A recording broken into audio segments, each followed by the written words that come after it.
And our first contender is Man Baby. One part man, one part baby. What part will he bring to the battle today? We'll soon find out. Hey guys, welcome back. Strategery here, and I'm sorry about that. I couldn't resist, but having a lot of fun. I had a big push recently trying to get to 1,400 trophies, unlock the next arena, that Spell Factory arena, and I've got some battles from that I wanted to share with you. Now, almost all of them are going to be against level 6 players, so I had to kind of change things up, learn some new strategies, do the best that I could, because they were going to be generally having higher card levels than I did. So we're going to have some discussion about these battles kind of as they're going on, some commentary here, but also I want to share something else with you guys. I've been doing this small YouTube channel for about 5 or 6 months now, and I've learned quite a bit as I've gone through. I wanted to share some of that. I know some of you guys are also doing YouTube channels and there might just be some general interest, so I want to go ahead and share some of those things that I've learned. So I put together a list of the top 10 things that I've learned over these last few months. So we'll get to that in just a little bit here. First, let's talk a little bit on gameplay. So my natural instinct with this kind of game is always to do some of the longer term, like the buildings, either the huts that produce a bunch of guys, or some of the towers and that kind of thing. I'm much more of a defensive type player, and what I've found so far is that doesn't work particularly well. Even though you're going to end up getting more guys out of the huts generally, this game is much more about opportunity. It's about the timing. So you want to get down the timing, even if you're getting fewer guys at that time, you want to make sure you're getting that opportunity cost down, putting the guys out just when they're needed. And that's the part that really works with that, is having a little bit lower cost deck. You know, if you just put out like the hut, I still have one hut that I'm using, but I started out I was using just all the huts, just going nuts with them. And I think there's still a lot of fun to be had there, and I want to continue trying different variations on that strategy. But for now, at least with this lower level deck, I've been trying something that's worked a lot better, and that's having, you know, some options I can choose. I can put in lower level, throw them in there. One of the biggest things is I like to clog up right in front of my tower. So let them get some different guys headed my way and really react more than push something. So, you know, if I've got to try to keep, so I'm always collecting elixir, so I'll always pop somebody out. If there's no real great play at that moment, I'll put someone right behind my main castle right back there, and just give myself some more time to work with. But otherwise, I'll try to kind of play off of whatever they do. If they deploy a bunch of stuff and I can react to it, so that, you know, if you can see what they're putting down, there's always a weakness. If you've got something out you can counter really quickly, that's the best situation. Then you end up, you know, winning that little war, and if you can put the rest of your elixir into something to do a push, that's the best time to do a push, when they've expended their resources, and you can, you know, go from there. So that's the biggest, I'd say, general thing that I've learned from this. If I can get them on my tower side and then clog it up so they're taking heavy damage from the tower and, you know, not making any real progress or any damage on my tower, that just works out so well. And usually I end up doing the clogging with a bunch of little units, and then just as we're about to win that war, and I've still got some, you know, smaller units, usually I can win those because I've got the tower on my advantage, and just at that time then I'll throw down a giant right over the edge to tank for them. Or I like to have like a witch right behind, almost dead or something, stick that giant up in front, and she can just keep cranking out the skellies over and over again. So that works really, really well. And you'll see some of those tactics come up over and over again in these groups. I believe this is the only level 5 player that I played against during this time. But yeah, it was really good. The one hut that I still use pretty regularly is this goblin spear thrower hut. And it works really well for a couple reasons. One, you know, it's a decent leading move as long as you can. I always try to make sure I've got plenty of the elixir building up, so that I can react. Because one of the things that some of the upper level players will do, just from either watching other videos and some of the higher, even the 7s and things like that I watch, some of the better players, once you drop high value cards down, then they'll instantly react because they know that your elixir's down, and they'll, say, drop something on the other side, try to take out your tower or something like that. So make sure you're not dropping these things when you've only got 5 elixir. I usually try to stay with try not to drop below 5 elixir unless I'm doing a push. So I'll let it build up to 10. I'm trying to just always react and try to keep my pool, my elixir pool, so basically the options I have to work off them, as full as possible as I react to the enemy. The only time I try to deplete it all the way is if I'm doing a big push, I think I can take a tower. Or either I need it because I'm trying to defend my own tower and I don't want to lose anything, or if I think it's the right opportunity to push for theirs. Otherwise, I try to keep the elixir full as possible most of the time. It just gives me the most number of options to work with. So that's the biggest thing. We're going to continue to kind of refine. That's the overall strategy, but there's a lot of refinements and things are always changing. One of the great things with this generally is we're going to have updates, coming for a long time. So that's it for now. Let's go over and look at that top 10 list as we continue to see some of these other battles. We had our second win there. All right, so I'd say we're going to descend down onto 1. So starting with number 10, the first, I'd say in this list, it's much harder to grow a channel than I had expected. So we've gone from like 0 people, 0 views, 0 subscribers to right about 4,000 as of the playing of this video, or as of the recording. And it takes a lot of time, and I think there's some things that I've done that have maybe made it a little bit slower than it needed to be. There's some things that have made it at least, have some growth, because that's not always it's not necessarily an easy thing or something that's possible for all situations either. But I think there's some things that I've done that maybe haven't been working in its best interest if growth was the main purpose. So that said, I think you have to kind of think of it as the deck is stacked against you at this point. There are a lot of people that are working on, pushing their channels, really going forward. They're putting a lot of time in. People are doing it full time. They're putting money behind it. They got a lot of knowledge, past knowledge, and people that have got a lot of subscribers already. And that's a lot of stuff working against you if you're just a tiny channel just getting started. So keeping that in mind, it just makes you, see a realistic view of what the challenge is and how much work is ahead. If you like that, if you like the challenge, you like the work, and you enjoy the kind of activities that come along, then this could still be a really good fit. All right, number 9. Organic search results are your #1 tool. Now that's not necessarily the case for bigger channels. They've got lots and lots of tools to work with. They've got, they can leverage with bigger companies. There's bigger YouTubers. They can give them shout outs if they're, nearby in the numbers. There might be more incentive for a couple groups to team up and that sort of thing. They've got past performance. They've got all their subscribers. They don't necessarily have to even gear things towards organic search results, because once you get to a certain size, you get a lot of views. Some of the algorithms, the way it works, you're going to show up higher even if you're not, working really hard to get up to the highest, say, searchability. But for smaller channels, none of that really exists. There's some smaller things you can do. There's different social media. There's stuff like that. I haven't really done any of that so far. I'm not an expert in those areas, but the #1 thing that you can do is focus your content in areas so that you can get really good search results. And I would say there's a difference between making videos that are geared, or even subjects and videos in general, that are geared towards search results or geared towards an existing subscriber base. I think it's generally easier, maybe even more authentic, to make things for subscribers. If you're making it, just generally to get as many clicks as you can, sometimes it's more sensationalized. There's a lot of stuff like that. I don't really enjoy it as much. But that's the part when you're a small channel, that's kind of a reality you've got to work with. All right, number 8. When you're doing this and you're a small fish in a big pond, what you need to do is try to lower competition. So lesser games, or lesser known games, have smaller amounts of competition. They're not as saturated. So, you hear this a lot, I think, but you wouldn't go out and start making Call of Duty videos and then try to compare against somebody else. There's lots of games that are like that. Call of Duty is a well-known one. But if you're trying to start a channel, trying to do it in a super saturated area, a market that's got tons and tons, it'd be really hard to differentiate yourself.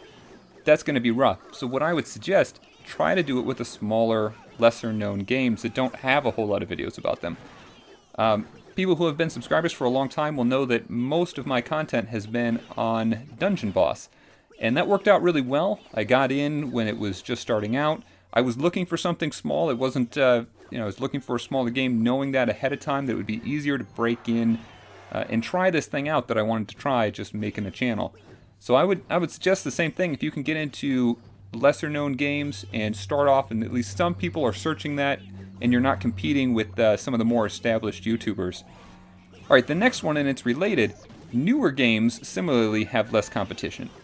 So we talked about some of the games that have been going for a long time and have got tons of people. Similarly, newer games, and I would even say like Clash Royale, if you're trying to make a video on this, it's still going to be way more likely to get search results than it will be for Clash of Clans. Or Clash of Clans would be ridiculous, and it's going to be rough even for a video like this to get new ones. So obviously the subscribers will see your video, but even then it's newer, so at least compared to some of those long-standing games, it doesn't have probably millions of videos out on it yet, probably just tens of thousands. And then for smaller games, it's a much smaller group, and it makes it a lot easier. Alright, number 6, diversify yourself. And this is probably something I did really poorly. Now, some of this is just, these are things you would do if you want to be successful, want to get bigger, and I've got a few different goals. I'm not necessarily as concerned with that. I'm enjoying it, and it's really more focused on having fun and learning some of this stuff.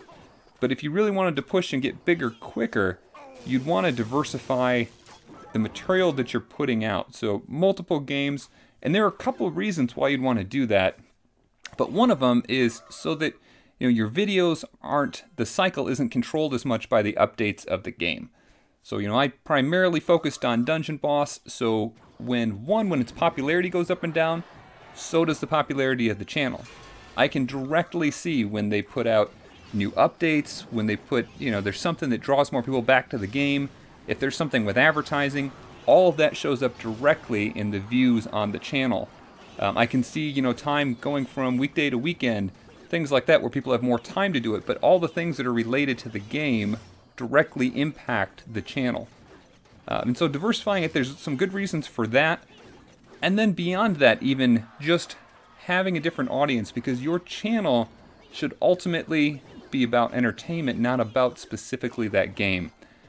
And that's, I think, something more of a long-term thing if you want it to survive, if you want it to go on longer. And, we'll talk about that more in some upcoming numbers. Alright, so number 5. If you want to test out new games, and I didn't realize this until a little bit later, without alerting your subscribers, if you don't want to, say, bog them down with putting a lot of stuff out that maybe they're not interested in, you can do that. There's an aspect in YouTube where you can publish videos but not alert all your subscribers. So if you want to go play My Little Pony and put out a bunch of My Little Pony videos, you can go nuts on My Little Pony. You can play the pants off that pony. It doesn't matter. It's not going to drive them nuts because you can just post all those videos without alerting your subscribers. So you're not going to find a bunch of My Little Pony videos. Don't go ahead and search through there. But there are some videos that I put out there. I didn't want to overwhelm anyone, put a bunch of stuff out. I just wanted to try something new. And so that's something I've done as well. Test out a new game or something like that. Put something out and see if there's interest. See if there's organic interest. There, you're not relying on your subscribers. You're relying on any just general interest in that game that comes up organically through searches that would direct people to your channel. So you can try that out, and it's a nice kind of low-risk way to go about those things. Alright, number 4. You have to really enjoy it, because any monetary benefit is going to be really low for a really, really long time. And again, if you're trying to push your channel and you're trying to grow it, much more actively than what I've done, then that, might not entirely be the case. There are ways to make, make money and to make your channel grow much faster. I think a lot of them have to do with sensationalizing your content. And, you see that a lot with, especially the certain videos on YouTube that they just go nuts, and it's like the top 10 destinations that you should go for your spring break, and every picture is of a different girl in a bikini or something like that. If you were just looking at growing a channel as quickly as possible, that, not necessarily a gaming channel there, but overly sensationalizing it, overly sexualizing it, those are things you want to do. If you've got other goals, that might not be the best thing to do. But that's kind of just the The point being, the money, if you're doing it just in any other way, it's going to take a long time, and it's probably not going to be that much. So you've got to enjoy it. If you don't, you're going to start getting burned out. And if you get burned out a little bit, just try to switch gears. Just do something else. Refocus on something that you enjoy doing. Again, if you're not in it specifically for the money, which I think is probably a good thing, then that will help out a little bit as well. All right, so number 3. Doing this work has been much more fulfilling than I initially expected. So I didn't have a whole lot of expectations of what I was looking for originally. I just wanted to kind of learn some new skills and see how it went. You hear about people doing it and just, could it work out? And I found out that I was enjoying it a lot more than I expected. And there are a couple of reasons, and we're going to again come back to that. But one of them was just interacting with the viewers. That's probably the biggest one. Learning stuff did something for me, but also just interacting and seeing how much people really appreciated the content. All right, number 2. The biggest thing I would focus on for your videos is just to say videos are for entertainment above everything else. Now, I think that it might seem obvious to a lot of people. For me, maybe it wasn't quite as obvious. I'm all about the strategy or the strategery, but people come back seeing you have fun, having fun watching your video. They're going to lose interest in a specific game, and that happens all the time. I think we go through, especially mobile games, they can come and go pretty quickly. But what they want to see is that entertainment, that fun that you're having, enjoy that fun with you. Come back for that entertainment. And there's a new show out that's called Funny or Die. And I just thought it was a really interesting title. And I'm not sure exactly what they're intending the meaning as, but it makes sense to me in terms of just an entertainment value. If you're not funny on a YouTube channel, if you're not funny in media in general, if that's kind of the role of your form of media, that show is going to die. It's just not going to continue. And so I thought that was really interesting. Something that's really hard to not talk about under this topic is, other really popular YouTubers. PewDiePie comes to mind. His videos are heavy on the entertainment side, and I haven't watched a whole lot, but he does really well. He's very, very successful. And there's not so much on the gameplay strategy or anything like that. It's mostly just entertainment. But it's worked out really, really well. So again, just the focus on the entertainment in general, just having a good time, and maybe not so much on the strategy, the part that maybe comes a little bit more naturally for me. All right, number 1. The number 1 thing I've learned: subscribers have just been amazing, and viewers, just people who comment, basically. When I first got started, I was sure I was going to get reamed in the comments. When I put something out, I was worried. I was like physically scared about what was going to come from those comments. And what I found out, I would just cringe when I saw something pop up. I had it on the iPad. They were, comments would pop up. But what I found, there were so many positive things. And I really, really appreciated that. I was surprised how few things. I mean, you hear about, I've read through lots and lots of YouTube comments. They're usually just terrible, just hateful, terrible things. That's what I was expecting. And that's not at all what I experienced. So 1, I want to just take an opportunity to say how grateful I am for that. But 2, just what a big surprise it was. Alright, that's the list. I hope you found it helpful. Let's take a minute and turn back to gameplay and see if we can analyze this battle. And kind of see what happens, what went right, what went wrong. So this guy is a level 7, and if you watch the levels on his units, you'll see that they are just uniformly higher levels. On paper, this guy should win for sure. There's no reason I should have had a chance. Every one of them has a higher level than mine. I think they're his queen. He's going to drop a queen pretty quickly, or his witch. Level 4, mine's a level 2. He's got these P.E.K.K.A.s. He's got everything is much higher level. But let's see what's going on. So we're fighting under the protection of our tower. It's not the protection so much, but it's the firepower. So we're tanking some of this stuff right here, and so that we end up as the victor because we've got the benefit of that tower. That's really a big part of it. And let's watch the elixir. As each one of us plays elixir, I mentioned the general strategy of trying to keep higher levels of elixir unless it's really needed for a push or something. So in this continually, I'm waiting until we get pushed back here. I've got a whole bunch. I clog up this area right before the tower. And then I win those battles usually pretty easily and have enough left over to do a little push afterwards.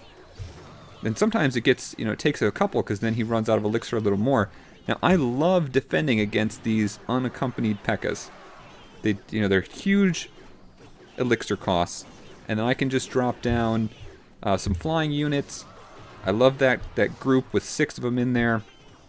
6 of these minions works great, can take him out usually before he even gets to the tower, and it's just a really good defense. So you see that over and over again. He's putting out undefended units and putting them right there at the edge, and then it gives me plenty of time to defend my tower. And that's going to be it for this battle. So I hope you guys enjoyed the list and some of the gameplay here. As always, I really appreciate the support. Thanks again for watching. We will be seeing everyone soon and hopefully have some new strategies to share with everyone. If you like this, then you're going to love what we have coming out next. Don't forget to like and subscribe for more mobile gaming videos, or check out the rest of the channel for more tips and tricks.